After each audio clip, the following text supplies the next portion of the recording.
Guys, প্রথমে এই ভিডিওটা দেখুন। এই ভিডিওটা বানানোর জন্য কোনো কিছু লেগে একটা ব্যাকগ্রাউন্ড নিয়ে নেবেন, তারপরে ওভারলেতে ক্লিক করে ওই ব্যাকগ্রাউন্ডটা নিয়ে নেবেন লেখা ছাড়া। তারপরে একটা ম্যাগনিফাইং গ্লাসের পিএনজি নিয়ে নেবেন।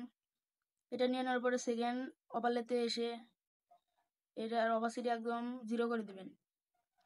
দেওয়ার পরে ম্যাগনিফাইং গ্লাসের পিএনজিতে এসে এটা যে কোনো কর্নারে রেখে এখানে কি ফ্রেম অ্যাড করে দিবেন।